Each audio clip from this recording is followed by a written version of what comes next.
Military court पर supreme court का हालिया फैसला मुख्तलिफ तबका हाय फिक्र खसूसी तौर पर मीडिया में तनकीदी नजर से देखा जा रहा है। इस फैसले के कानूनी पहलुओं से कतई नजर हमें पाकिस्तान की दाखिली सलामती के तनाजुर में इस फैसले को जांचना होगा। सुप्रीम कोर्ट का ये फैसला मुल्क की सलामती के खिलाफ बरसरे पैकार दहशत गर्द तंजीमों और उनके बैनुल अक़वामी सहूलतकारों के लिए एक हौसला अफजा खबर के तौर पर सामने आया है। हमारी कौम और हमारे कानून नाफिज करने वाले इदारों ने जहां बेशुमार कुर्बानियां देकर दहशत गर्दी का रास्ता रोका, वहीं कानूनी निजाम में मौजूद सुकम ने इन दहशत गर्दों की सरकोबी के लिए किए जाने वाले इकदामात की हौसला शिकनी की है। दहशत गर्दी के खिलाफ जंग के दौरान ये बात वाज़ेह तौर पर सामने आई कि पकड़े जाने वाले इंतहाई खतरनाक दहशत गर्दों को सिविल अदालतों की जानिब से रिलीफ मिलता रहा। इस रिलीफ की वजह से शोरश ज़दा इलाकों में दहशत गर्दी के शिकार मासूम अवाम खौफ और कानूनी पेचीदगियों की बदौलत सख्त मायूसी का शिकार हुए, जिसका बराह रास्त असर दहशत गर्दी के खिलाफ की जाने वाली कार्रवाइयों पर भी पड़ा। सुप्रीम कोर्ट के फैसले के बाद तहरीक तालिबान पाकिस्तान की तरफ से की जाने वाली खुशी का इजहार किसी तौर पर भी नजरअंदाज नहीं किया जा सकता।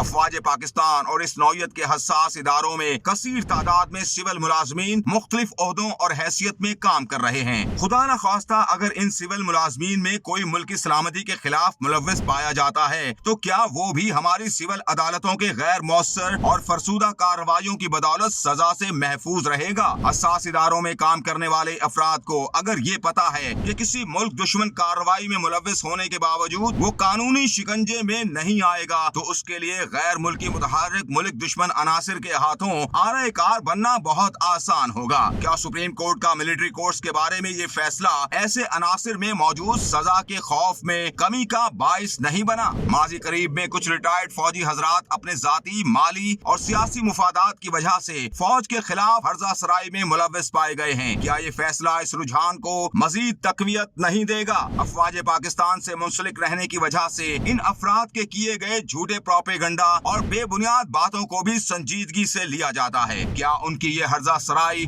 अफवाज पाकिस्तान और उससे मुंसलिक हसास इदारों को कमजोर नहीं करेगी? क्या हमारी सिविल अदालतें इन अफराद की सरकोबी करने की अहलियत रखती हैं? सिविल और फौजी अदालतों के माबैन तकाबुली जायजा करने वाले नाम नेहाद दानिश्वर फौजी अदालतों में सिविलियन के ट्रायल खत्म करने को सिविलियन बालादस्ती से तशबीह देते हैं। ये दानिश्वर अच्छी तरह जानते हैं कि फौजी अदालतें न सिर्फ आइन के ताबे हैं बल्कि उनके फैसलों के खिलाफ आला अदालतों में अपील का हक भी मौजूद है। इन हकायक का इदराक रखने के बावजूद अगर ये नाम नेहाद कानूनी माहिरीन अवाम की आंखों में धूल झोंक रहे हैं तो ये सिर्फ उनके अंदर अफवाज के लिए बोग्स और कीना के अलावा कुछ नहीं। फौजी अदालतें बैनुल अक़वामी काबिलियत इंडेक्स पर 7वें नंबर पर हैं, जो इसकी इस्तेदादे कार का मुंह बोलता सबूत है। इसके बरअक्स हमारी सिविल अदालतों की कारकर्दगी किसी से ढकी छुपी नहीं। केसेस के इल्तवा की वजह से आज हमारी सिविल अदालतें दुनिया में 136वें नंबर पर हैं। क्या एक फाल और मुस्तहकम निजाम वाले इदारे को एक फरसूदा और सुस्त रवि का शिकार इदारे के ताबे किया जाना